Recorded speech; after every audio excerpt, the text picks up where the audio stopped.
welcome to another Warhammer React. This time we're checking out the next part of the ARKS of Omen saga, and we're going to be learning about Commander Farsight. I can't wait. Enjoy. Let's get this started. I'm looking forward to it. Now, wait. We got it on the screen? All right.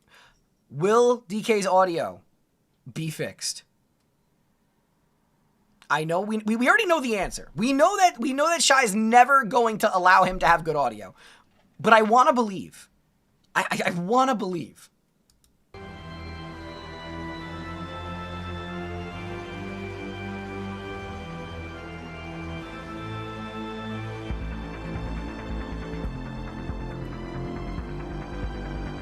Why is the intro so much longer than usual? Am I losing it? That feels like it was longer than normal. Welcome everyone to another episode of the Adeptus Ridiculous podcast. My name is DK Diamantes, our main DK Diamantes, always buried under the audio. One day we will hear him and it will be great. One day, and I can't wait for it. Host's name is Bricky, and he's going to be teaching us all about that wacky world of Warhammer 40k. But before he does, if you enjoyed today's podcast and you want to support us, heading over to patreon.com/Adeptus Ridiculous, where you can get access to the Discord, bloopers if they happen, posters in the HD form at the $15 tier. Okay. I believe we're also still shooting for that $20,000 milestone where I will take the reins and teach Baraki about Warhammer Fantasy. Speaking of Warhammer Fantasy, I really do want to watch the, I believe Pancreas made it, right? The All Factions Explained video. I feel like Pancreas was the one who did that one, right? Because I really wow, my voice is suddenly going even worse. I really feel like oh, hi Dawn. All right, my cat's being cute. But yeah, I really want to watch that one eventually. So probably soon. We'll probably watch that one soon because I do actually want to see it. For one episode. So patreon.com/Adeptus Ridiculous. Bricky, tell him about the merch and our books. I enjoy the fact that you always have to state that it's one episode, just because we both know people will be like, we'll do the one, and then they'll be like, wait, I thought this was going to be a whole series now. Yeah. Like, no, it's just we're starting off. It's a single thing to begin. It's a single entity, yep, and then we'll see how it goes. It probably just one episode. We will see how it. Yeah, because you're not. See, look, there's the self-awareness of the Warhammer community where it's like, we would love to do the fantasy, but it won't get views and generate revenue. Ooh. Huge fan of fantasy, so. Yeah. Orchidate.com is a place you can go to get all kinds of great merch, including said posters in physical the Harlequin form. art. You can fly your Adeptus flag high as well. Dice, mats to play your 40k with, as well as a plethora of hoodies, shirts, and so on. Check it out. We might be having new merch very soon. I will let you all know. I mean, this is 2 years ago, and so I know last the merch but is not least, different we now. have Master of Mankind is our book. I think we could probably schedule recording that next week. Okay. I think we could probably do that. So, get on that. We'll figure that one out. Don't quote me on it, but whatever. Yeah. Our book club schedules are tentative at best. Yes. Tentative. DK. Maricky. Is it so bad that every time they use the Doge, now all I think of is Doge Vandire? Like, that's every single time I see it now. Every single time I see it. So funny enough, Adeptus Ridiculous had an in-depth episode on Farsight himself 3 months ago, and one of his specific group, an Enclave. So funny for you, I watched that one. I watched that one in my own time, Admiral. Thank you, by the way. It was very sweet of you. But I wanted to actually understand a little bit. Now, it's a little bit less for me to consume when I'm not having you guys to give a back and forth about ideas, but it was interesting, and that's why I said, like, the comparison I took from it was that he was on a lesser scale the Horus to the Tau. To admit, it is so funny how we have not done the Lion yet. Are you about to say it's even funnier that we're still not gonna do the Lion today? God damn, I am. Let's go! I knew it. I want the lion, though. Man, everybody's talking about the lion, and I know everybody probably wants us to talk about it, but we haven't even done the Farsight book yet, have we? And I was like, there's still so much to talk about before we actually get into, like, the lion. There's a lovely warlord trait you can give a Chaos Space Marine character called the Flames of Spite. It's actually one of the best warlord traits you can give them. But I must admit, the fact that, I mean, I'll be honest, we're going to do the lion probably very soon. Also, I'm sorry that you hear all the crumpling. Yura just like snuck in behind me with the food we just ordered. So she's just like quietly trying to like place everything. So you just hear little crumples, little crumples. Also, my dad, this is fun story for you guys. My dad got me a massage at a massage parlor I really like, and he forgot to give it to me at Christmas because he gave me the cutting board. And he's like, I am so sorry, Tetra. And he instead of coming to see me, he mailed it to me. All right. Anyway, back to the video. Soon. But the fact that every single time we're about to do the lion, we get sidetracked by something else gives me Give me the lion though.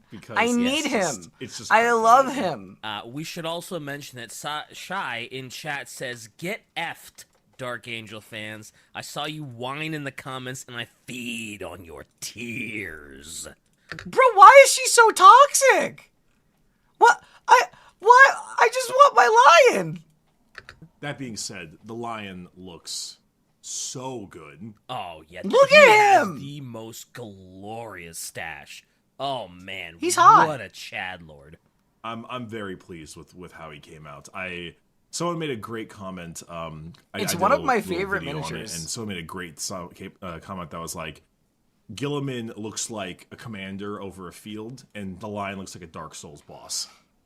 And I'm like, that's actually really good. Yeah. Yeah. Yeah. Anyway, moving on forward, I am always so excited every time we do an ARKS of Omen series. I love these. I love these. These have been so good. There hasn't been a single bad one. They're all just as hype as the next, and I am equally as excited when I hear that we're doing ARK. We stan our toxic shy queen. I love that for you guys. She is definitely an interesting little cherub. I won't lie. She is a master tier ship. I can see that. I've seen it for years. Okay. ARKS of Omen. It's fun to see the consistent narrative. It has main character Vashtor, which is just the coolest thing ever. Mm-hmm. And so far, like, it's also just nice to see a chaos main. I'm really shocked though, just how much people have said that ARKS of not so often, but it's been enough to catch my attention that people have actively said that the ARKS of Omen series is like very mediocre. It's some of the best story that I've gotten to enjoy in Warhammer so far. Like I'm really shocked that people think that it's mid. It's very good.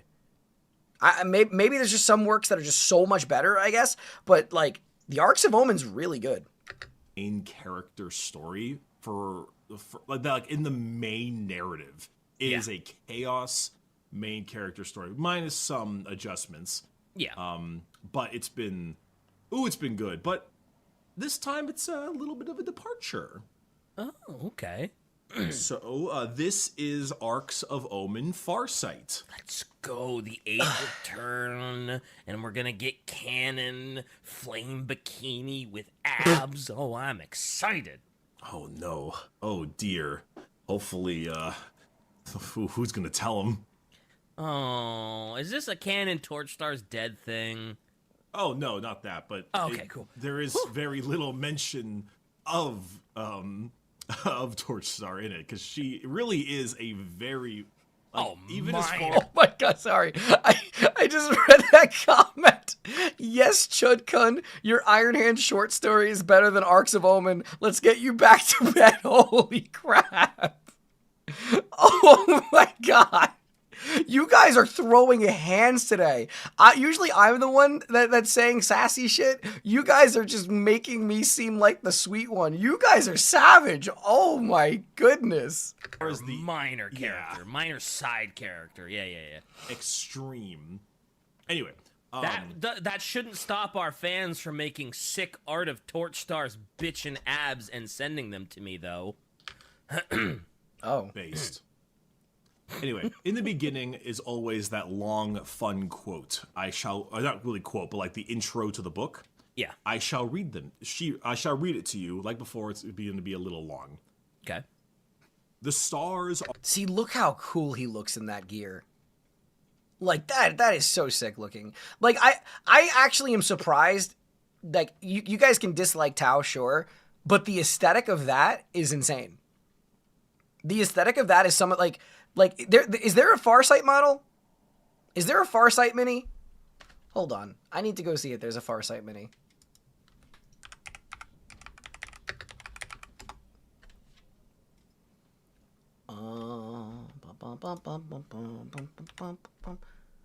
Farsight aura farms like crazy. He's just really cool. Yeah, okay, there is one. Yeah, see, he looks sick. Add to wish list. Frick you. Frick you guys. Frick you guys. I think he's cool. I think he's cool. I want him. All right. Anyway, back to the video. Are lashed by a galaxy-wide storm of war and butchery whose carmine downpour never abates. Such times are not for those of conscience or principle, yet such beings must endure this dark era nonetheless, and strive to keep their heads above the bloody flow. Jeez. One such paragon is Chasso Viola Shobak Heismontier. That's him. He... I remember he has 5 names. I remember Montier. Montier is how I remember the actual name of Commander Farsight. But like they all have different meanings, right? Like each part of it, and then they just call him Commander Farsight. Who is known as Commander Farsight. Few amongst the short-lived and bright-burning Tau have ever risen to such heights of martial glory, nor been driven by conscience and circumstance to such dark and desperate extremes. To some amongst his people, Farsight is a... Oh my god, you just gave me the coolest idea. Oh my god, Liam. Because I was like, man, all the miniatures that I actually am collecting are really obscure and random. But you're right. You're right. I'm literally going to set up a display with all the miniatures of the ARKS of Omen, because that's literally every one that I have gotten that I'm like, man, I really love that miniature, I want it, has been from the ARKS of Omen. Oh my god, that is such a cool realization. Dude, when that is finished, I'm going to have to take a picture of it. I'm going to dedicate a shelf to just the ARKS of Omen miniatures. That is so neat. That is so neat. Contribution from This Hurts Me, but you want... Wait, who was that? Who does that hurt? Who does that hurt? Look, I feel confident I could paint him, okay? But first of all, thank you. Yeah, oh my god. Liam is literally helping me come up with what I want for this shelf. I'm going to have all 5 of the ARKS of Omen books in the backdrop, and then I'm going to have all of them, all the miniatures lined up next to them as well. Oh my goodness. This is such a cool idea.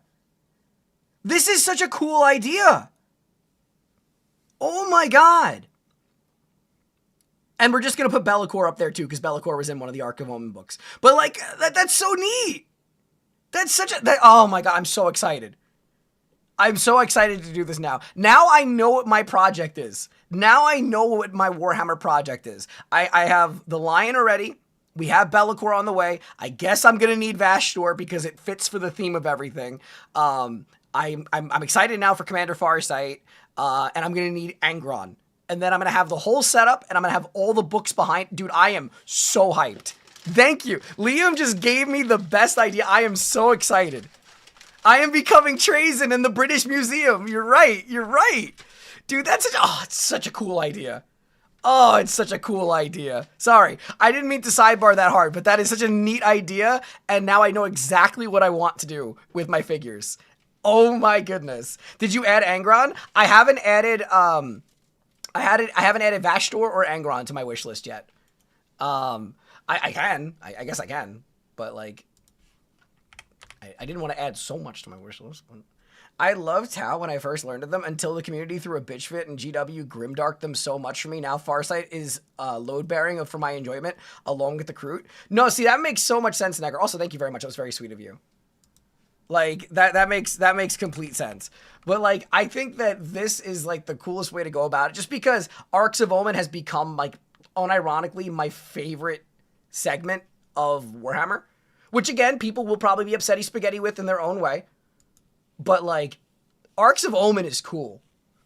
And like I have been enjoying it so much that I think that the idea of having the entire setup is going to be so freaking neat. All right, Angron.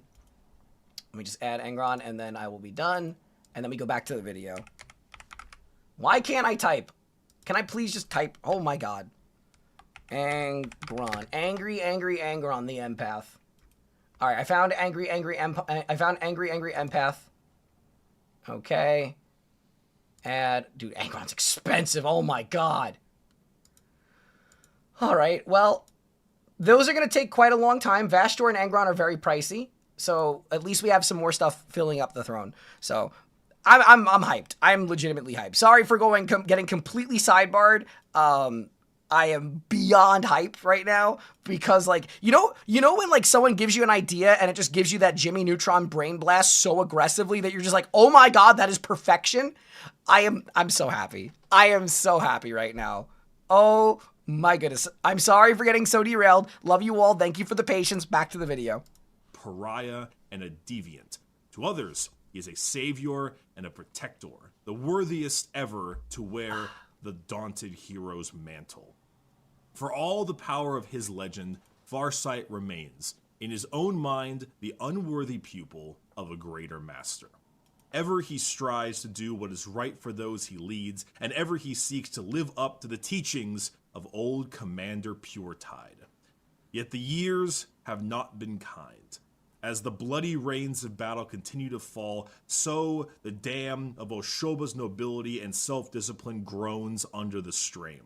And if it should burst, what ruin then might be wrought on all the commander has striven so long to protect?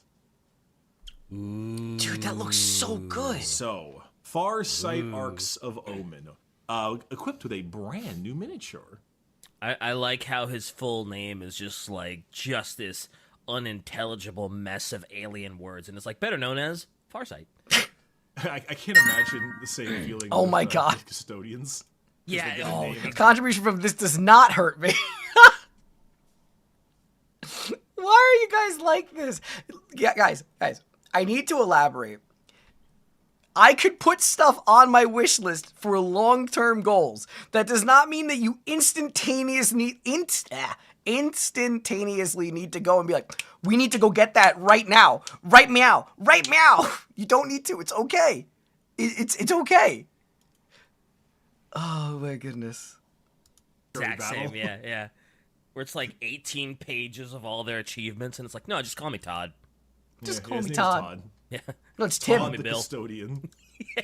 Good old Todd. Imagine that, like they're about to kill the Emperor, and the custodian stops them, and it's like, Savior of the Imperium, Todd. Todd Howard. That's me. That's me. Anyway. Come, Bill. So, the book starts off with the perspective of Commander Farsight. He has a fancy new battlesuit called the XV86 Supernova battlesuit that has a very fun, kind of sassy AI that chats with him. Okay. Which reminds me a lot of the... You may not remember this, but there is a stealth suit in the Old World Blues DLC of New Vegas. That's where my mind went first. That kind of chats with you when you do stuff. I never played the DLC. Wait. That's from the... wasn't the stealth suit from Operation Anchorage from 3? Wasn't the stealth suit from Operation Anchorage? I know that's not relevant to the story right now, but like I'm usually a nut when it comes to Fallout, so I thought the stealth suit was from Operation Anchorage. All right, anyway. Yeah, unfortunately. I played the main campaign, but I never got to the DLC. The DLC is I'd say the best part of it. Oh, damn. Good. Well, that's unfortunate. But yeah, it's got a good bit of sass there, here and there. It's rather fun. Sounds rather It's in both, okay. to me, you know. Very, not in the town. Not in the town, no. If the Imperium saw that, though, they'd be like, oh, just another reason to bombard the blue. Yeah, but like, for example, they might have a conversation about something weird. Oh, speaking on the Fallout front, completely unrelated again to Warhammer, did you see that they dropped the Fallout 4 Anniversary Edition? So, playthrough on Twitch, maybe? If you guys want. Just saying. That's just on the table. Just on the table, you know. Going on, and he's like, "Did you record that?" He demanded. Full holo capture, High Commander. Tells him past stuff. Is like, reservations again, Supernova? I did not say so, High Commander. That kind of stuff. Yeah. Like Titanfall 2, yeah. Yeah, a little bit. Yeah, like BT, I guess, would be it. Yeah, the other ones don't talk like that. But yeah, definitely. Anywho, the main story starts a bit outside the sphere of the FARSIGHT Enclave's influence.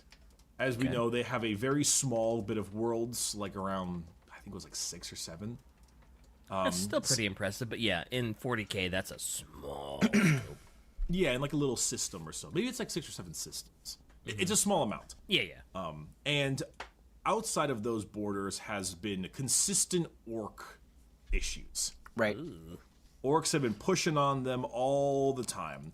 And currently they are pushing back the orc firepower and enemies through their systems one by one. Mainly with an emphasis on the bad moods. Oh, okay. That's pretty impressive that they're actually pushing them back, though. Well, you know, they are quite strong. But the bad moons in particular have a funky concept where they dislike all of them cowardly red gits. Oh, no. And so they are trying to build guns to beat them at their own game. Sorry. Would the Tau appear faster to the orc? Wait. So yeah, like first of all, DK's gonna said what I was thinking with the speed with the red, but like, will the power of Wa actually give him the ability to snipe with railguns? Would they actually be able to use the power of Wa to make better snipers?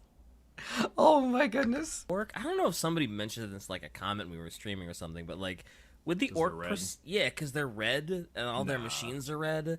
Would they all That's not how the Force works. Anyway, he's fighting off the orcs, pushing in on the FARSIGHT Enclaves overall. The green skins overall, which they call Begel. It's like B-E apostrophe G-E-L. But I always call it Begel. Like the Begel orcs. Maybe a little schmear. If you want a fun side video, DK co-hosts a side podcast called Acceptable Losses, and they have a video on the Fallout. Ooh, okay, I'll look into that. On that bagel. Yeah, it's the Bagels. Mm-hmm. Bagel. But anyway, as they're fighting, he's fighting on the orcs. He's doing the main way of Mont'ka, and Mont'ka is the fast, quick strikes, the way of the short blade, as they say. Very close range, stealth suits, all kinds of stuff. Lots of murdering, etc., etc. Yeah. But eventually he caught on to a... Okay, first off, War Boss is not here. He stole all of my chances to waste my paycheck. Yes, all 3 donations are mine. I hope this helps in the future. Invader, you don't need to do that stuff. I love and appreciate you. You are a gem. Thank you. You are beyond kind.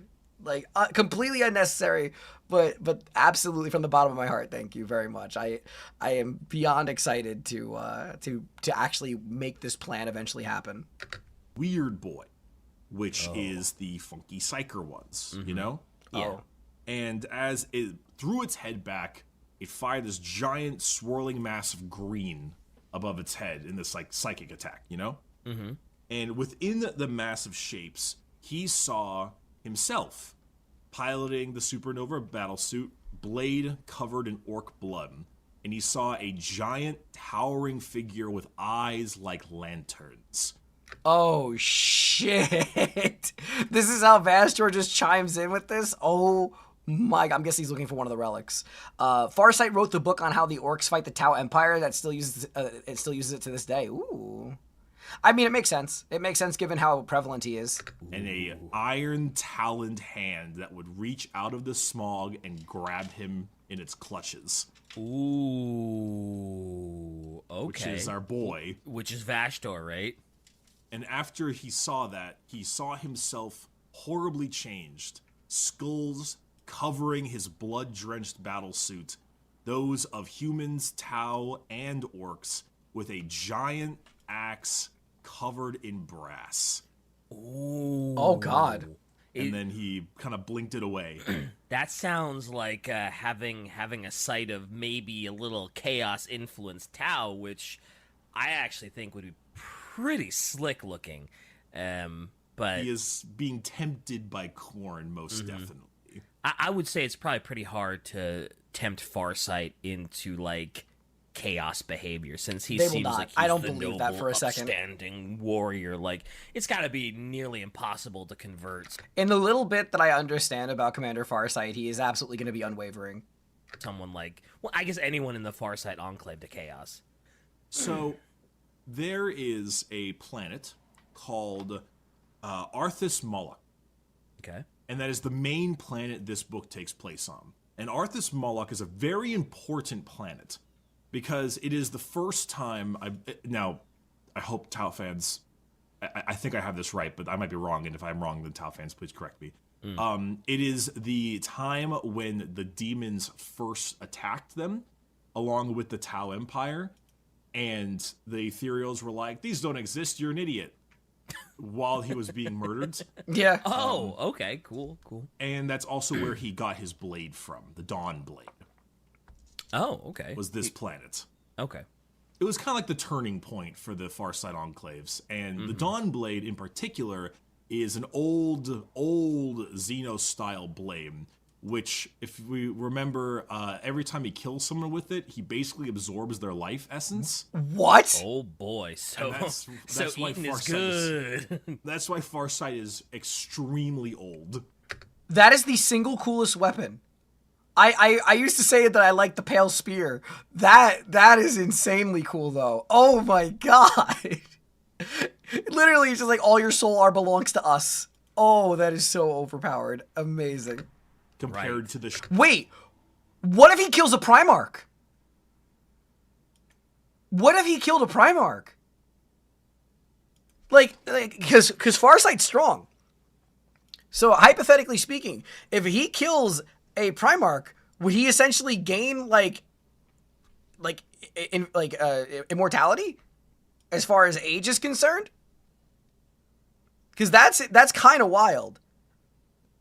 He's been killing a ton of orcs, too. Yeah, if he kills a Perpetual? Yeah, what if he kills a Perpetual? Like, that would be amazing. Short-lived Tau. So is the Dawnblade the thing that his Crisis suit uses, or does he actually wield it outside of his suit? It's the sword he has in his hand. Okay, gotcha. I wasn't sure if it was like a Gundam energy blade type deal, or if it was like a, commander sword. Nah, it's like the sword that you always see him with. Nice. Okay. And you gotta think, in that sense that it might be hard for him to be corrupted by Khorne, but he is feeling the pull because he is a very long melee combat murderer clad in red with his how many friends? And he's got 8 of them. Oh. God, I would love to see what Khorne Corrupted 8 would look like. My God, that would look so cool. Anyway, sorry, not to get off track too much. So they see this that planet that he found. DK has such a hard-on for Chaos, though. Like, you don't need Chaos Corrupted everything. You don't need Chaos Corrupted everything. The Dawnblade in, that was the planet in his vision of him being covered in blood and brass. Now, it's a completely dead world, like plain old perilous wasteland. There's nothing. But alas, it was kind of stowed away in his memory a bit, and just a little thing to think about, Okay. So we move over. As he's fighting all the orcs, dealing with all the orc stuff, the green skins, and they've apparently done something at their workshops that is a bit of a problem. So he's going to go try to deal with it. Okay, just something.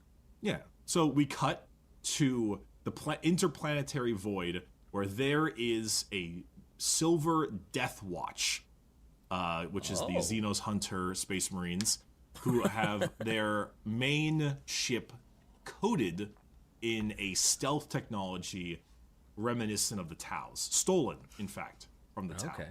I was going to say, how did the Death Watch feel about a war between the Tau and the Orcs? Like, they're specifically hunting Xenos, right? Like, I never asked, how did the Death Watch feel about, like, Tau? Do they hate them? Or are they just like, nah, we just I would want the assume they Orcs? hate them. They hate them. They're Xenos. Okay, gotcha. So they're just like, ooh, boy, look at all the targets. They're killing themselves, and nice. They've utilized that same stealth technology on a swarm of servo skulls that are down on the planet right now, like recording everything going on. Oh, damn! Out of there are 4, literally 1984. Literally 1984. There are 4 Death Watch in the Observium. 2 of them are not Death Watch. 2 of them are our Alpha Legion friends. Of course they are. In which they eventually leave my together God. to go meditate. But in reality, air quotes, but in reality meet up in a very special sanctum in which they commune with Vastor by him taking over one of the Death Watch people, which is really interesting. And his eyes, like, he like shrivels up and grabs like coils and looks at his brother with blazing lantern eyes and screeches out this blurt of scrap code and then falls limp. So he kind of goes Harbinger mode. A little bit. I am assuming direct control. oh Well, my they God. control, of course, but they need Well, to so do the commune with him. collectors, sort of. I'm sorry, Vastor. The way Vastor interacts with like the like his targets, as opposed to the Chaos Gods. I know that he's not a Chaos God yet, right? Like, he's a physical entity. But, like, man, I love how direct it is. It is so good. It's so good. No, the collectors were not doing that willingly. Well, I mean... Get your Mass Effect lore right. I mean, once The they've all been...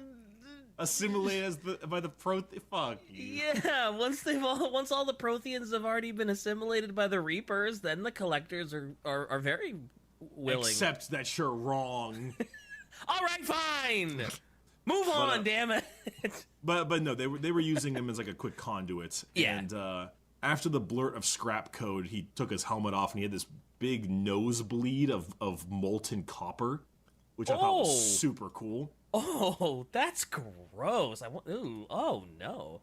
But, He's like, does this smell like pennies to you? Anybody else? It just, it's smelling like the iron in your blood. Yeah. But Whenever I get my gums bleeding, so I was like, anybody else taste pennies? Pennies? Yummy. Anyway, they took that blurt of scrap code, reduced its frequency or its speed by 5 times, and in there was a message from Vastor saying that down on that planet, that specific planet in which Farsight was remembering, is the next key to the artifact. Ooh. Oh, not the artifact itself, just the key to finding the next artifact? No, it's just the many keys that they have. Okay, gotcha. And then once you turn back this message another 5 times, it will give you coordinates to the area to go. Wow, that's a lot of work. That's play the record backwards and you'll hear. How many artifacts was he hunting for again? Wasn't it like 3 or 4? Or was it like numerous? Satan does worship you. Yeah, and if you do it 5 more times, you'll know where Satan wants you to go. That's so weird. Why don't I just tell him? So, because that's the idea, is that the guy was really struggling with the possession for a short period of time. So he just went like, "Brr," and then that was the message, and then they decoded the message, basically. Love that. All right. It works out. It works out. Yeah, sure. Also, yeah, what about, did you forget about the secret codes and the importance of secret codes? Yeah. Well, all of them were busted, though. In the Detective Ridiculous, every single code was busted and broken and received and used against the person that sent it. Yeah, well, luckily for us, the Alpha Legion aren't that dumb. Yeah, I learned about the importance of having love a our good Alpha code Legion. that can't be broken. So, Yeah. moving on, they're heading... Wait a minute. Can we actually fold a dollar bill to say that? Can we actually fold a dollar bill to say that? I don't have a dollar on me, do I? I need to know this.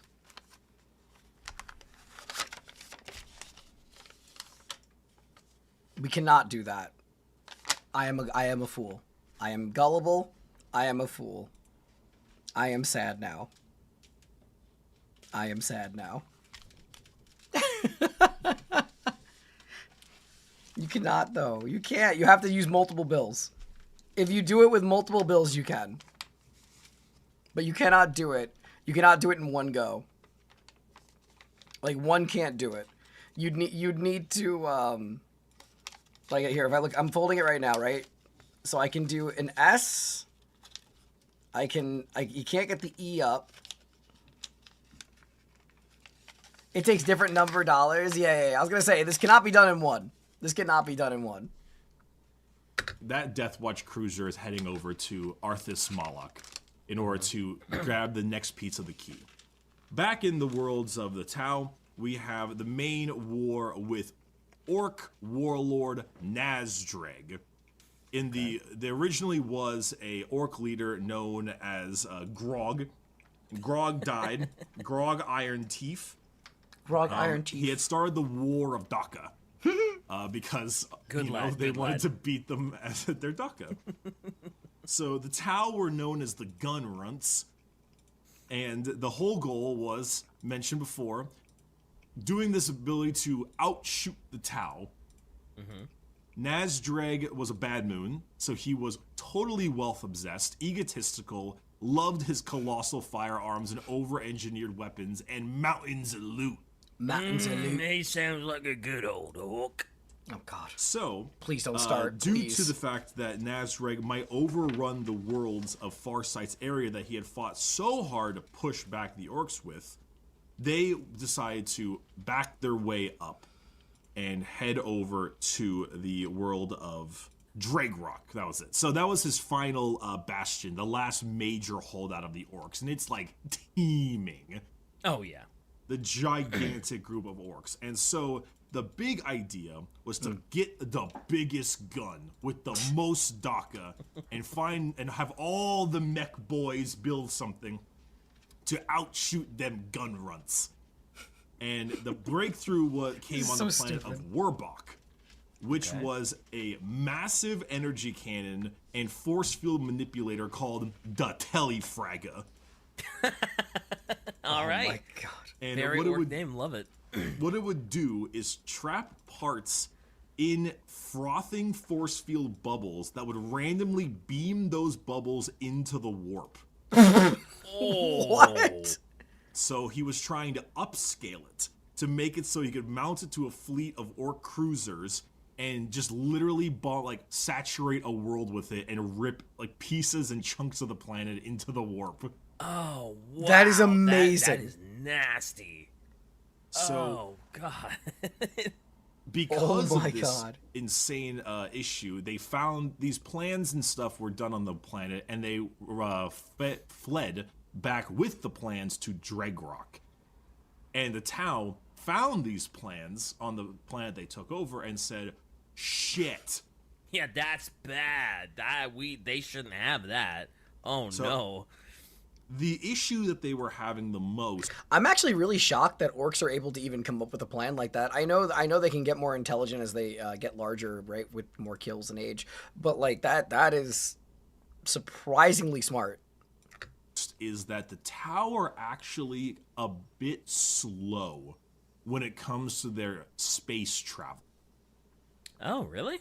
They have almost faster than... they have almost speed of light travel. Very close to speed of light travel. Oh. But you can't beat jumping into hell and jumping out behind you. Yeah, I was going to say, almost FTL is, like, fast. Of course, it's, like, unbelievably fast by our standards, but in 40k, nothing beats using the warp for travel. Yeah. So, unless you're maybe Necrons. Oh, yeah, that's true. Yeah, you ride on that whatever wind from that book. The ghost wind. The ghost wind. But so the issue came for the fact that they needed to get to Dregrock quick, but they're not as fast as the orcs who go through the warp. Mm-hmm. And so in order to get there, like, there was no time to recuperate and fix their losses. They needed to head out to Dreadrock immediately. now. Yeah, there's no time to. You should head to Dreadrock now. And this was a big issue with Farsight, because Farsight was right now already just really struggling with the command. They were hurting really badly. Tell me Farsight starts using the warp, like, for travel. Lots of difficulties were occurring, and overall the main force that he was rolling with was tired and just exhausted over the last weeks and weeks of fighting. Ooh, so this is kind of a lose-lose situation for him. It's really the only option he had at the moment. Yeah. Oof. So, because of that, he decides to take the gamble, head over to good old Drag City on Dregrock. Mm-hmm. And as soon as good old Nazdreg, the orc, was going around trying to deal with what he was dealing with, is like, it's gonna be a big one. Then immediately big bits of red gun runs appear over the sky, and he was very upset, ruining his mech boy's work. I mean, as an orc, you'd think he'd be happy, because, like, oh, now we're getting some fighting. This is gonna be a... Tau have warp drives, not the Geller fields. So if they're able to actually utilize the warp, then why can't they develop the Geller fields? I feel like they'd be... They're very technologically advanced. In fact, they're so technologically advanced that they actually are a hindrance to everybody. So I find it very difficult to believe they couldn't produce a Geller field. Proper scrum. Proper... What are they? Crumpin'. Yeah. So that's kind of what started it. The battle went about as Tau normally goes. They shot them a ton from orbit, dropped a bunch of troops, blasted a lot of the orcs. Nazdrek took him and his giant battle fortresses way out towards the Crump to do the Crumpin', because War Boss Scragga Fundastomp had his Gargant group, and he really did not want him to have all the glory and the good Crumpin'. Oh, sure, of course not. So he left to go do that, and intelligently, Farsight took his manta above the giant workshop. I see you guys all saying that. I didn't realize the Tau had 0 psychers. I didn't know that was a thing. Blew it to smithereens with missiles, and landed him and his 8 directly into it to destroy all the Telefraga special abilities. Yes, the 8. Oh, that's right. I totally forgot about... Wait. The Tau are a Covenant-based faction, though. So if that's the case, and they absorb other races into their fold, what's to stop them from getting psychers from those groups and then using those to create Geller fields? Like, there's humans that are joined the Tau, so why not use those humans to create Geller fields? So, like, isn't it plausible then that they could actually use any other faction psychers to create the Geller fields for them? Tau souls are incredibly weak. They have next to no warp presence. They don't have psychers. No psychers equal dreaming psycher to create a Geller field. They have one. It's secret, though. Oh. You're coming up on developing lore? Really? Okay, sorry. Mantas. Mantas are like those massive ships, right? Where, like, you could... Is it Forge World where you can buy one, but it's like $2,000 or something? Yeah. Yeah. Jesus Christ. That's really cool. It's pretty nasty. Yeah. But as they arrived there and started blasting through his shop, Nazdreg was very upset about this. So he immediately told all of his gits on his battle wagon to activate his hyper teleporter, in which, in a comical sense, as they were wrecking the shop, there's a big portal of green just opens up above their heads. And basically, like, a small apartment-sized tank just flies from the ceiling and arrives. And then all the orcs, like, start falling off of it, and then they get up, and it's like, there's the thieving git! And they just start, so anyway, I started blasting. Yeah, just absolutely slamming. Oh man, that's hilarious that a tank just falls out of nowhere and a bunch of orcs thump thump thump. The 8 starts to get pretty fucking slapped too. Between energy beams, rockets, the giant slugga bullets, everything in between. Yeah, I've heard that the orcs don't use the fields. They just find it fun to fight the things in the unspeakable horrors in the abyss. That was one of the original bits I've heard before I even got into Warhammer. I always heard that that you don't see a purple orc, and that the orcs don't use Geller fields. They deliberately turn them off. Right? That was what those are the things I used to hear back in the day. They all started getting pretty hit. Farsight was hit by a bunch of rockets. Torchstar and Brightstar both took some hits. Oblatai got hurled from behind with a... If I remember correctly, Geller fields are powered by Psychers in a permanent down sleep state. They are actually incredibly inhumane, so the Tau don't use them. I mean, but the Tau also feed lies to the populace. So, like, I don't think that they're actually above using that. I think that the higher-ups would just lie. Because, you know, that's kind of what I would see with that. A little bit of brainwashy, a little bit of deception. A giant lucky shot. Everything was going craziness, but naturally, you know, Farsight's good at his job. They blow up the stuff. They end up turning the tide, and Farsight slaps and takes the head off of Nazreg. Let's go. That's the 8. Let's go. Here, I'm here for it.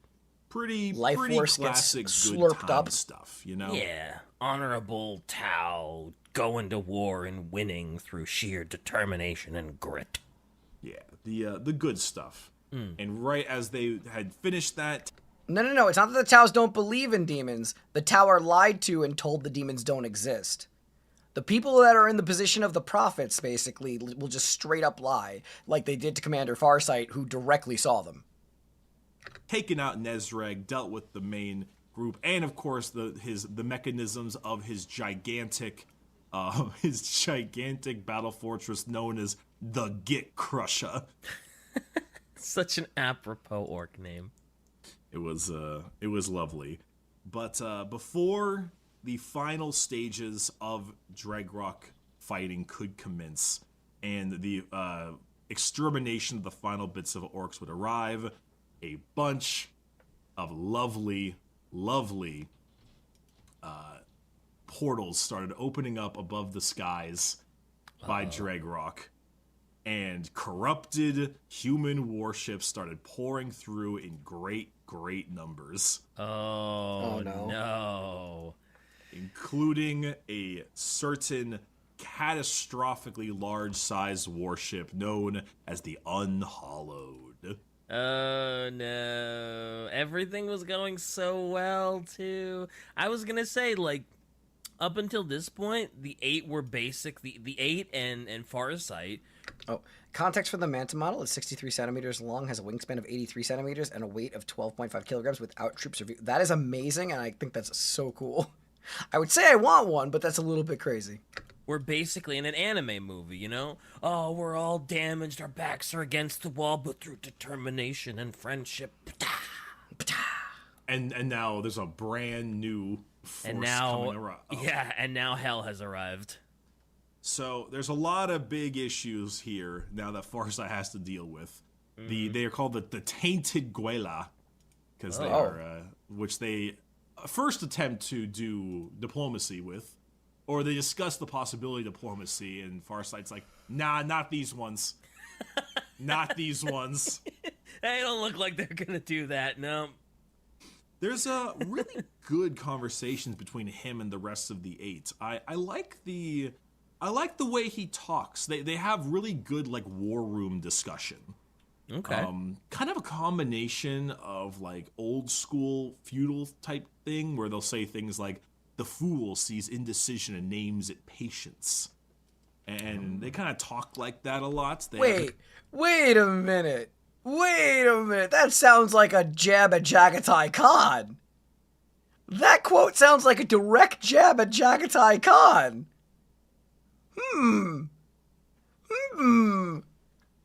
We all say Jagatai is patient, but he was indecisive. I see. They talk pretty much like regular humans, but they have a lot of interesting hand motions and various kinds of old methodology that really kind of bring them back. Okay. I dig it.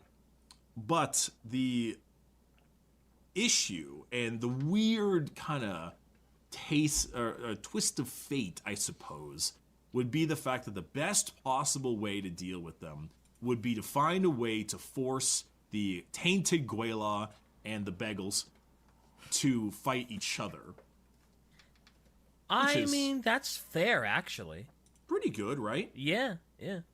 And in order to do so, they would need to back up to a very specific planet, which is Arthas Malak. Ah, there it is. There she is. Which Farsight has kind of kept his vision out of this conversation. But even he's got to know, like, this is, I don't know, yeah. This is all coming to fruition, and I don't like it. Yep. Oh, no, I know what you mean, Edom. I actually do think that Jagatai exercised extreme patience. I just think it's really funny that quote was, like, dead-on accurate to what happened with Jagatai, so it almost felt a little bit on the nose. He's like, okay, we have to go here. Oh, is this the only option we have? Like, it's just so happens to be the one. Yep. Ooh, business is about to pick up. But before he actually ends up doing this, he does something rather impressive. Okay. He sends out a very specific message. It is in a drone, because originally they had a couple issues going on here, and the main one was if they tried to flee, like full stop flee, back to their home worlds, because they're damaged and tired, as underdogs. Mm-hmm. It might just not be the fact that they can't outrun the orcs or the Chaos Space Marines, but because they're so much slower, they might arrive back to their old worlds with them there. Yeah. They might out jump them and arrive there, so they're in a really rough spot. Yeah, that's true. Because if the other people can go into the warp, you could have a week-long head start. You still show up there last. So he says he would also like to invoke Tavosh Jakal, which all of his comrades were kind of stunned with. Mm-hmm. And so Can you say that again? Tavosh Jakal? It's a messenger drone torpedo being launched out. And I'll explain that in a little bit. All right. So, Chaos spearheading this assault was someone named Ugalax the Soul Eater. It is a demon prince of something, I don't remember. Oh, demon prince. Wait, demon prince means it's... Demon prince, so he's a badass. He's a big badass. He's the... So he was a human or something along the lines before being converted to a demon then, if he's a demon prince, right? That's how demon princes work. The leader of the unhallowed ARKS of Omen. So he was given that the Vashtor's prize lies somewhere in Arthas Malak. Okay. And once he bursts out of the warp, all of his contingents of Thousand Sons, Black Legion, Word Bearers, Night Lords, and World Eaters kind of come to a head, as well as traitorous guardsmen and Chaos Knights, as well as Chaos Titans. He's got a big group. Yeah, a little bit. Just a small force of chaos. No big deal. And once they arrived at Arthas Malak and converged foes together, it became this long guerrilla war. The orcs were in force, taking their prizes and moving stuff over to the various areas, looking for a good scrap. The Tau were dug in heavily. Guerrilla warfare, close-range fighting, trying their best to minimize close range, that's bad for them. As they possibly could. Mm-hmm. And this lasted for weeks. Ooh. Let's go. Weeks of fighting back and forth between Tau bombers trying to take out strategic positions and their stealth teams keeping themselves undercover before wasting away groups of Marines, Chaos Knights attacking Orc Gargants, and every time an Orc clan would get killed, another Orc clan would hear of the good scrap going on over here and engage into the warp and join forces. They do then another another good one. crumpin'. Yep. Another orc war boss would die, and then more orcs would arrive. It's just, it keeps on going. Okay. Sounds like a good 40k fight. All right. The Demon Prince knew that the key fragment was somewhere on this planet, but this is like, it's like Tachanka. It is just a desolate wasteland of nothing. Yeah. And so finding it is like, Needle it's like in a haystack. It's like finding a vial of water. Question. Is the Dawnblade capable of bypassing the bullshit that demon princes get to experience with resurrection? Like, if you die to Dawnblade, does your life essence get absorbed so you don't resurrect? Or do you still resurrect and your life essence is not absorbed? Or somewhere in between? How would that work? Because, like, this is leading up to me thinking Farsight's going to cleave this demon prince's head off. And I'm really curious. I'm really curious how that would work. Water in a lake. Oh, yeah. It's just Good not luck. gonna happen. It's like Cleveland. It's like Cleveland. finding a specific crime in Cleveland. Yeah. What's there to do in Ohio? Leave. I heard Cincinnati's okay. You haven't even been there. I mean, do you need to, though? I mean, okay, Bricky, what's there to do in Cincinnati besides seeing the Bengals? No, the bagels are the orcs. Thank you very much. I said Bengal. I know, and I took what you said and removed it immediately. Hey, Bengals. So what are those Bengals up to now? Crumping each other apparently. Let's go. But at the moment, naturally, a lot of issues are arising from the chaos because good old Demon Prince Ugalax, that's what it is. Yeah, I know how hard it is to permakill a demon. I was just saying, because of the unique nature of this sword, if this is one of the things like the Emperor's flaming sword that Gilliman has, right? So I was curious to know if this would also kind of bypass the laws of the warp. Decided to have as many of the people scour the areas for the artifact as he could. But of course, he's like, go to this area out. And then the world eaters will just go murder everyone in sight. It's like, okay, god damn it. Word bearers, can you go do this? Like, yeah, we're working on it. Takes Tau slaves and starts to castrate them and shit for the Chaos Gods because they're word bearers. Yeah, that does sound like word bearers activity. And it's like, okay, god damn it. Thousand Sons, are you doing well? And it's like, yeah, we've ran into some hiccups, though, as they've left to go be fascinated by the chaos ruins of magic. And he's like, God damn it. Oh Can anybody keep their head on straight? Just do it, I tell you. The only people that genuinely were really well were the Chaos Titan legions, known as the Gore Crows. Oh, nice. But they were stuck dealing with gigantic orc gargants the whole time, so yeah, it's a lot of back and forth. He's having classic Chaos Marine problems. Nobody can stay focused. Everybody wants to do their own thing. Yep. Mm-hmm. And during this whole time, Farsight is just like going Doom guy. He's going from ambush to close quarters fighting, back like feigning retreats, back for full on guerrilla warfare. Right? Hell yeah, go get him, Farsight. I mean, He's Farsight's murdering. cool. Farsight's Hell cool. yeah. He's really cool. And in a rather quick side note, one of the 8 die. What? Oh, don't say Torch. Don't say it. If it's her, just don't say it. Just move on. No, it's not. It's not. Okay, cool. We're good. It's Commander Brightsword. I'm not gonna lie, DK's gooning is a little bit much sometimes. I'm just gonna throw that out there. I love you, DK, but my god, man, the gooning is like 2 and 11. I'll be honest with you, I didn't realize there was a bright sword. Yeah, so Brightsword, I think. Surely they have like a giant energy sword that they use. It's always glowing and humming. Brightsword is a clone. Oh. And there are many bright swords. I think they keep cloning his ass. During this entire battle, 3 of the 8 basically die. I forget what's the name. I think is it Oblatai? The AI battlesuit.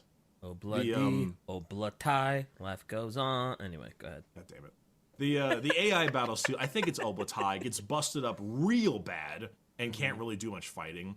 Brightsword just dies, and Bravestorm is put in like super heavy cryostasis, where he might not ever be able to pilot a mech again. Oh no. So the 8 get kind of railed on, I'm not gonna lie. I mean, to be fair, there's only 8 of them against Orc and Chaos. That's not bad. That only 3 of them, well, 1 dies and the other 2 are in rough. That's not terrible. Wait, do you think it's just the 8 versus all of them? He has an entire force. No, listen, it's just the 8.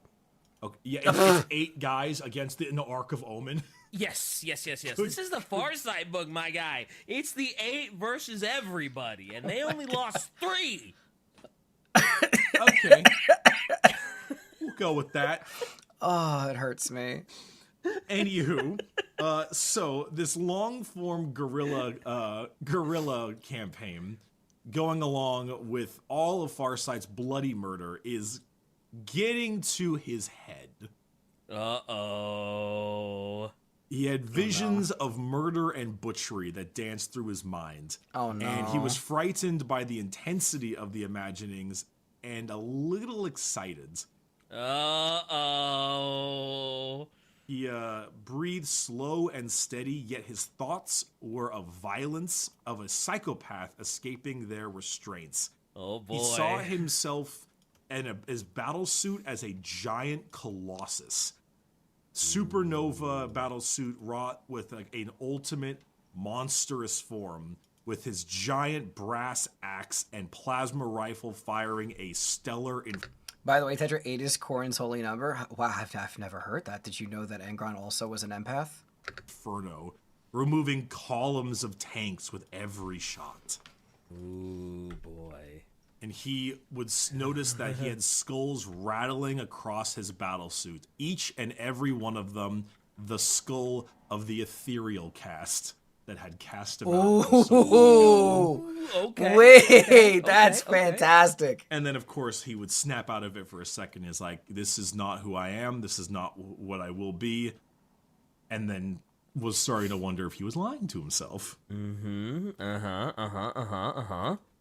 So, what had happened when he fired out that little drone is a last call for aid. He sent this drone at insane speeds before the week's time directly back to the Tau Empire itself. Really? It is a request for aid. It is a while we are not friends or anything like that, I have served and protected Tau before in my time. We are still Tau despite our problems.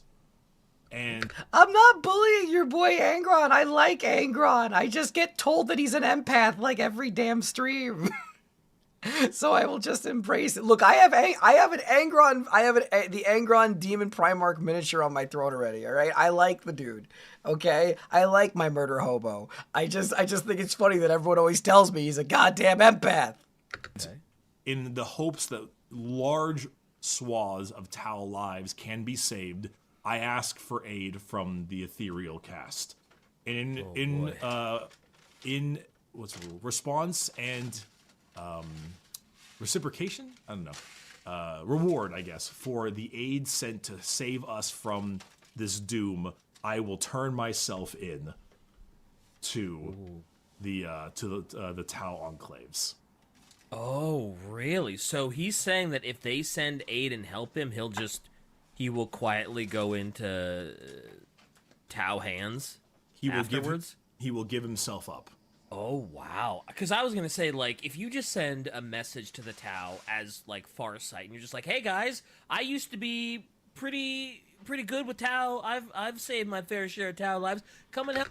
Angron was an empath, don't you know? I did not know that. Whoa, that's crazy. And here I thought he was just a murder hobo. Crazy. Help me, please.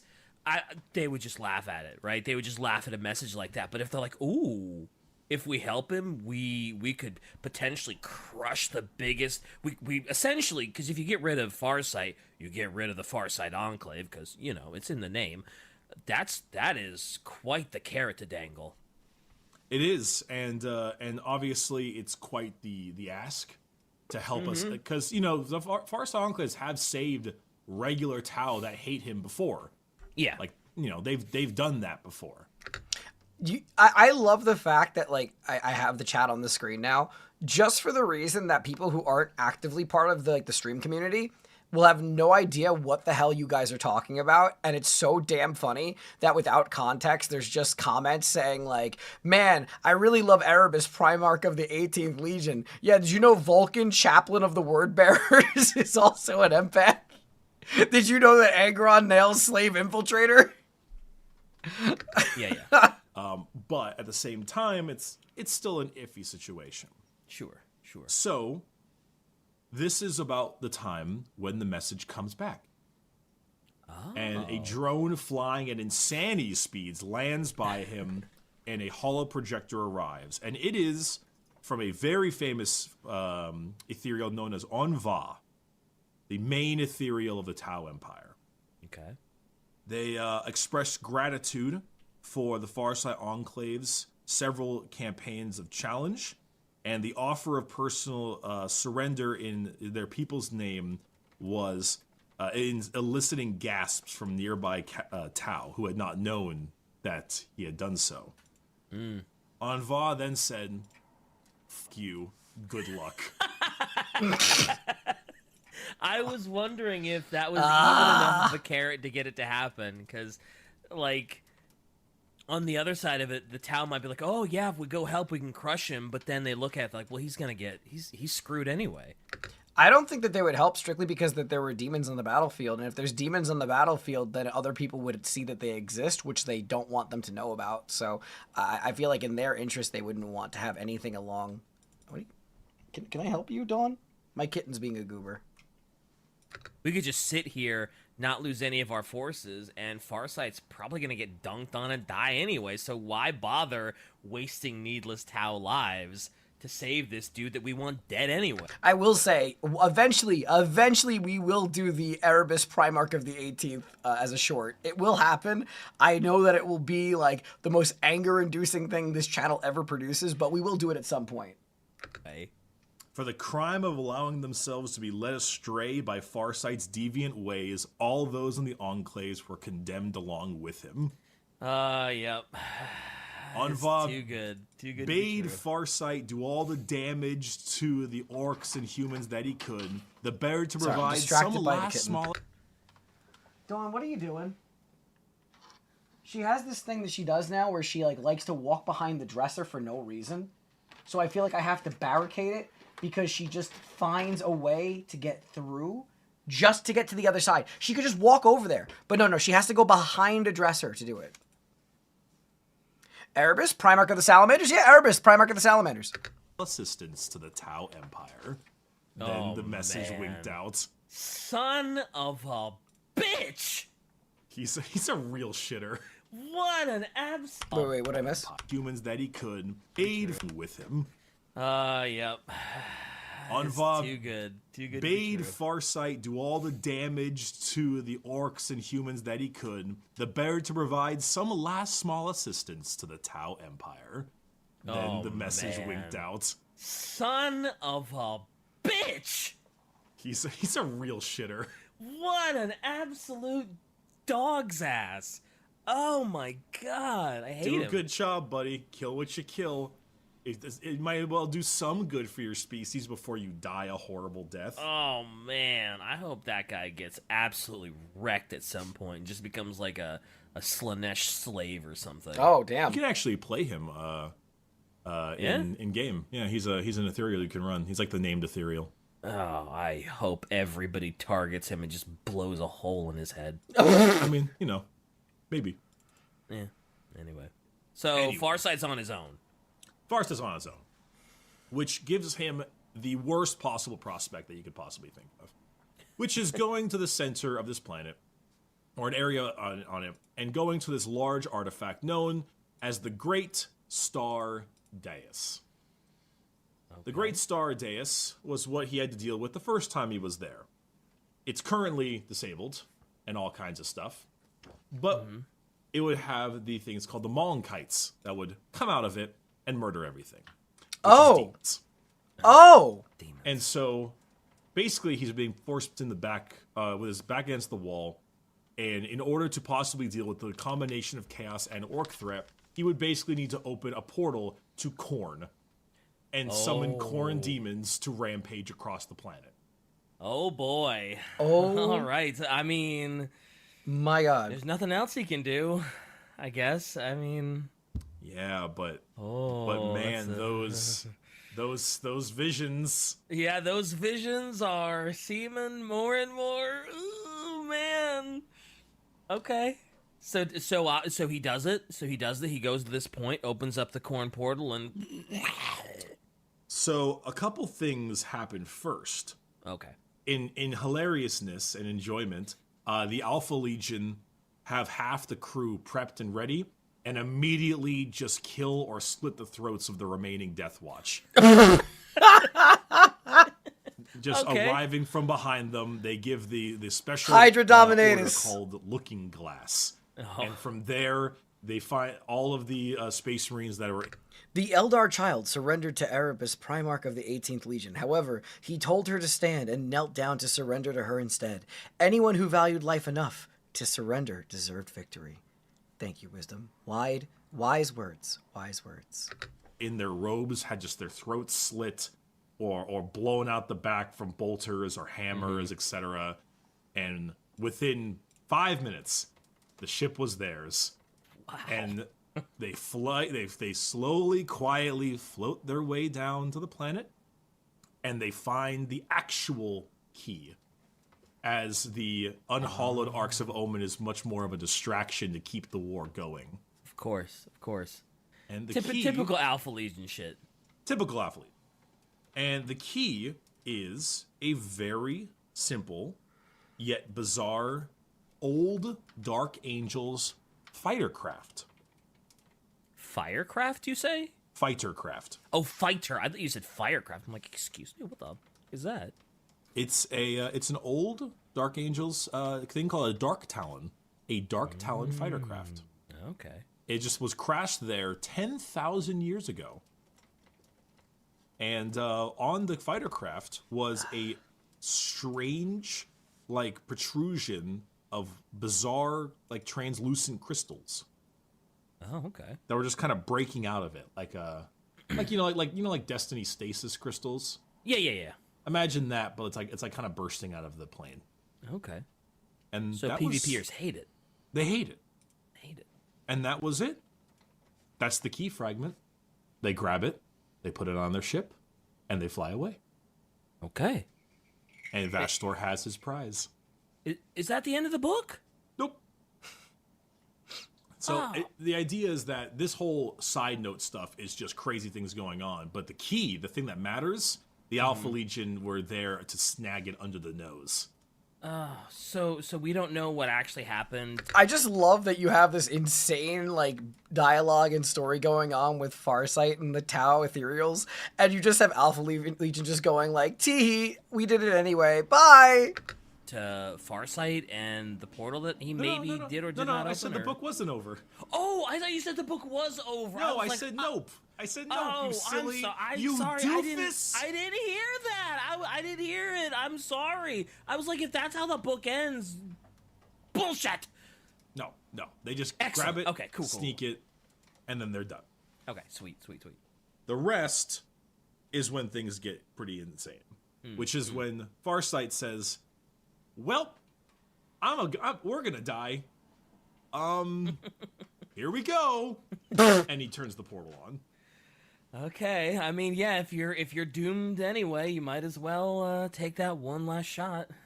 And the shot was taken because the portal opens and instantly gore and brass flood through, and never-ending Khorne demons just start to rip through, and they start murdering the orcs, and then they start murdering the chaos, and they start murdering the Tau. Everything dies. Yep. Everything starts to die. Oh boy. Dear God. And with that, Farsight starts to get really weird. Oh boy, Chaos is getting to him. He's getting those Chaos hungry eyes. Oh no. He was starting to cut down the various amounts of corn demons and the orcs throwing himself at him, and he was getting mad. Why would he ever be a good commander if he just constantly ordered cowardly retreats? Why did he have to leave the battle to glory to others? Why did he Halo announcer voice, yoink. always have to be the one to make sacrifices? And the resentment started to just grow as he leaped and fought and cut. What right did his followers have to expect salvation from him every single time? Oh no. He's losing it. He's losing it. Like, let the strong survive. Perhaps maybe they would be worthy to fight along in his shadow. And now he would fight just for himself. Alone, the way of the Monyat. Oh no. The army of one. Damn. He's ripping and tearing. But eventually, it was the words of his old commander, Commander Puretide, talking about the keen blade is his other pupils, thinking back on things like Shadow Sun and the like, and kind of pulled him back from the brink. Okay, let's go. It's too pure. He's Too too pure. No. You can't do that. Farsight is one of the few characters that like I don't want to see Farsight fall to chaos. I like him being like objectively good. In considering how like there's a lot of really cool chaos, there really is, but I like Farsight not being chaos. Running Riot? Why Running Riot? Farsight, he can't fall like that. His troops were like screaming out cries of help. Like, getting butchered across the board. Like, what are we going to do? What are we going to do? And he just wasn't answering. It's like, he was just in that frenzy. Yeah. It's like, I'm not. Like, why am I always the one who has to save you? Save yourself. Be strong. Damn. The weak constantly keeping me down. But no, he eventually ordered the retreat, got away, figured it out, fixed his brain, and ended up getting his men and forces to start backing. So they make it out okay. He doesn't fall to corn, obviously. I mean, I don't know. How do you think like Tau Farsight players would feel if like Farsight fell to chaos at that moment? Okay, DK again with his dick dipping into the chaos. It would ruin the character. It would actively ruin the character. Like the character is meant to be like lawful good. Like he's such a breath of fresh air in the 40k universe, even in the little bit I understand of him, that it is absolutely imperative that he stays good until he dies. Him falling would absolutely upset people who play his build. I'm almost certain of it. No, I don't think Chaos Tau would be a bad idea. I just don't think that Farsight's the one to do it. I don't think Farsight's the one to do it. It would just ruin his character. And like he got like a new. He'd be pissed. Yeah, they'd be pissed. Yeah. I was gonna say it's like, oh, now they could make a Chaos Farsight mini. You can roll him with corn or something. But no. Yeah, I imagine if you're a diehard Farsight fan, it's like, what? He's too noble. He's too honorable. He'd never fall to chaos. This is some top tier #1 bullshit. Yeah. Him being given corn influence, I think is a great thing for his character. And him rejecting it, I think, makes his character better. Oh, yeah.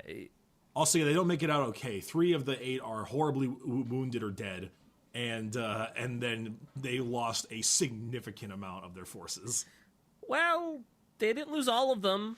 And, you know, they got the I don't think they would do it as far as a business move either, because GW likes printing money and people don't go out and buy Tau in droves, do they? Don't most people go out and buy blueberries and regular? Well, I mean, Chaos Legions sell well, right? But I feel like the people who play Chaos don't like Tau. So I don't know. I could be wrong. I'll happily chat with someone that custom converts a Chaos Farsight if that's their jam. I would help burn GW down if they did that in lore. Yeah. Okay, Zin said it perfectly. That describes it perfectly. Like, if you want to make a Chaos figure, sure, you do that. You have fun with that idea. But as far as like the lore, because like I am so deep into the Arks of Omen storyline with this, like I'm all for this. I would be really upset. I would be really upset because as an individual character, despite me not being a Tau fan, Farsight is one of the coolest characters. Like, he is such a chill dude. Not chill, but like, he's such a cool dude. Corrin corrupted Farsight's son or Nurgle corrupted Shadow Son daughter. I mean, it's different, right? Like, that's fine. Again, just the character Farsight himself, like that, like Farsight becoming Chaos is like Gilliman becoming a demon Primarch. The shit just wouldn't make sense. Like, there are characters that are just meant to be polarizingly good, and you can't just be like, well, you know what, I want them Chaos. Like, as far as lore goes, you do that even as a newer fan, you could see that like doing that would make no sense. You know, like. Like, you see Luke on the screen here for Star Wars, right? Luke is somebody that you could have seen in the movies, getting convinced to go to the dark side like his father. But it would make no sense for Obi to have gone. Like old man Obi-Wan Kenobi being like, oh yeah, I'm going to fall to the dark side. No. Chaos Gundam would be cool, just not Farsight. You'd be like Dorn becoming a Psyker. Oh, that's funny. Can clone another one of Brightsword, and the other two are. Wait, Brightsword clone goes to Chaos. There you go. You know, yeah, it's rough. Yeah. So with that, the Chaos guys get a message from Vashtor and says, "Your job as the cog has been done thorough. Your job is done." The cog ticks in its nature, as it always does. Wow, Vashtor shit. And so the Chaos start to retreat. Oh, okay. The orcs then are a little upset by this. Yeah, they want to keep grumping. They got a new guy, Bogrog Big Tusk, rolling around with his big kill rig. And smashing through, having a jolly good time. That's actually a ridiculous looking mini. This is a scrap, the Beast Boss roared. Come on, have a go, you spiky gits. I always like how they're known as the spiky gits. Good old orc. Orc. They're just having a good time. I zog and hate demons. Horrible, unnatural things.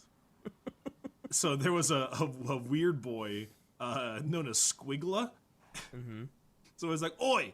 Squigla, get your work.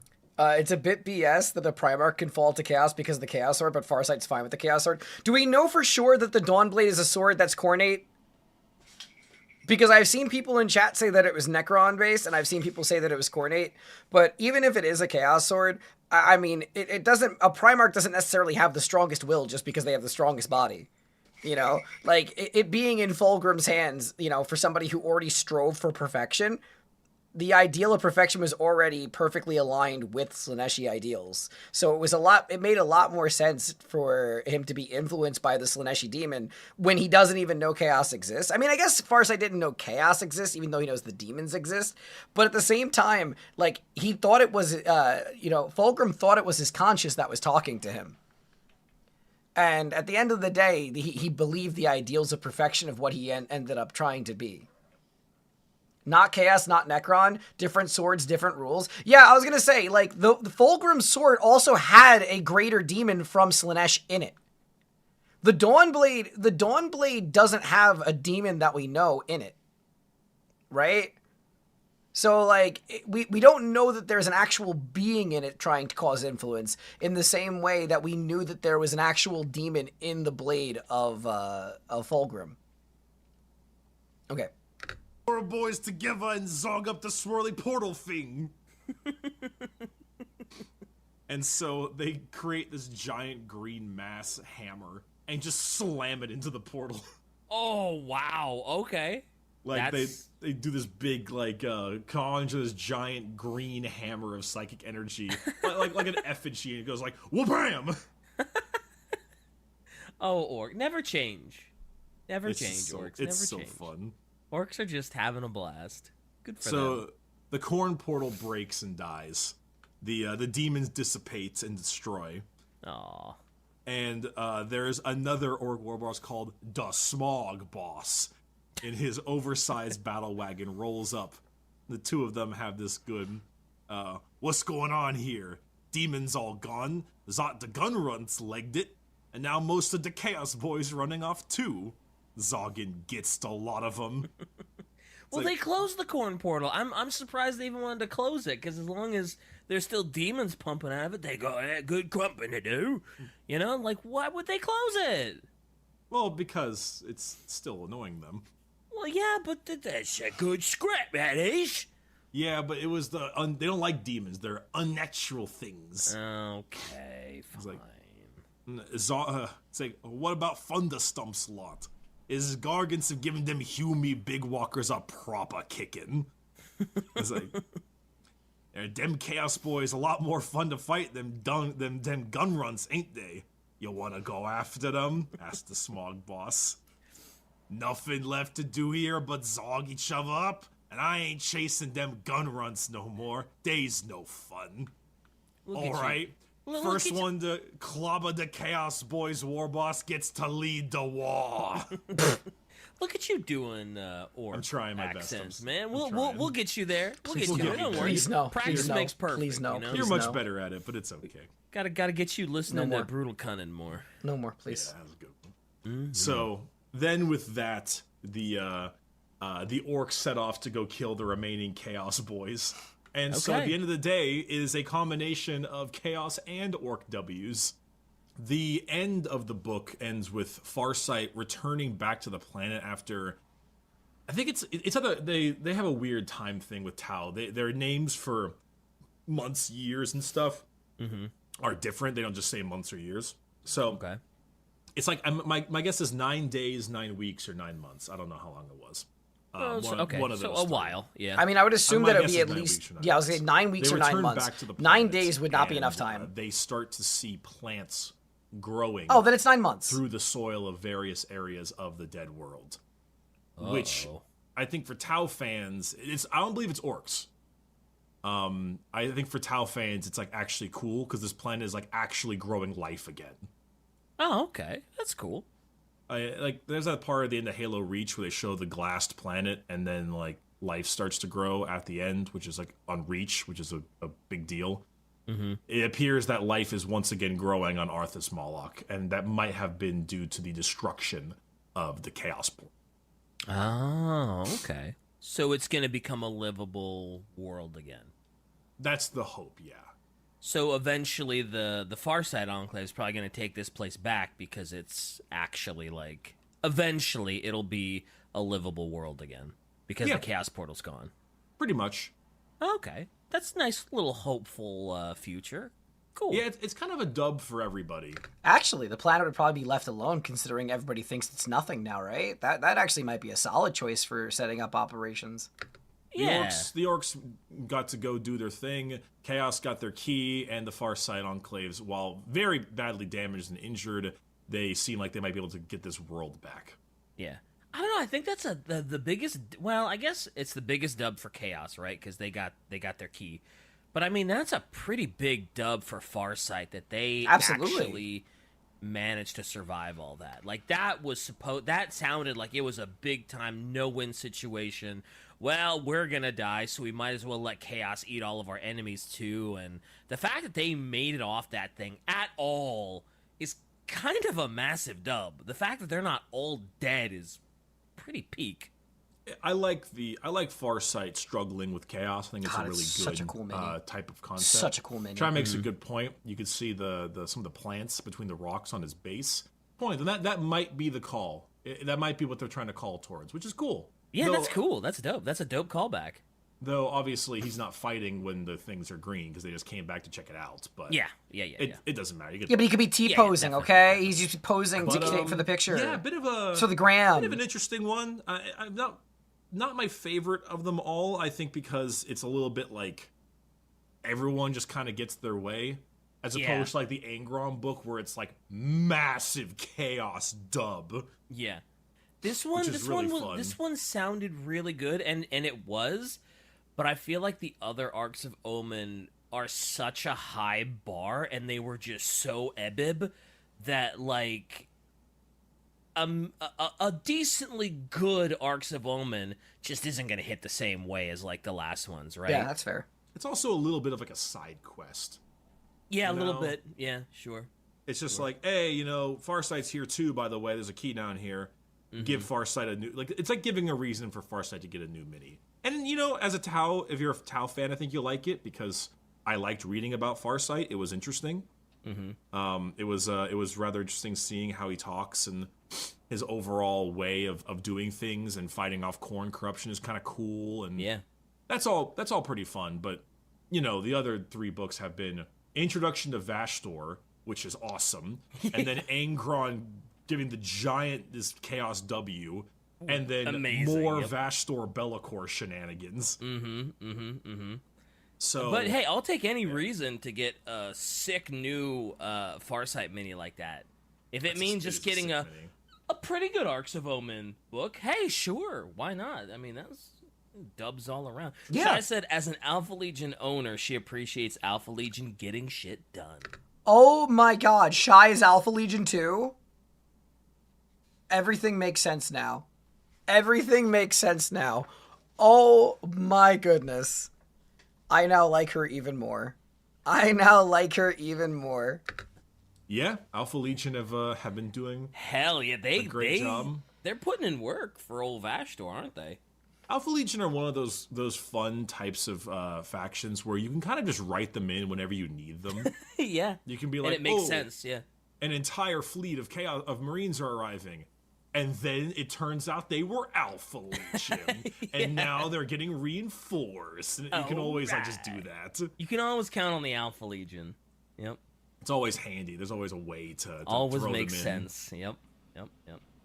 But it's another Arks of Omen book. Let's be perfectly honest.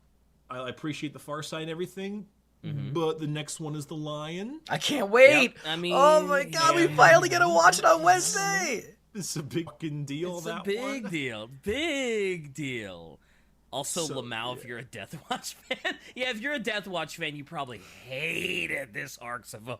I love this. Well, it's not like the Death Watch were there like the whole time and then got turned, but true. But it sounds like they kind of got the bitch treatment a little bit. a little bit, yeah. That was great.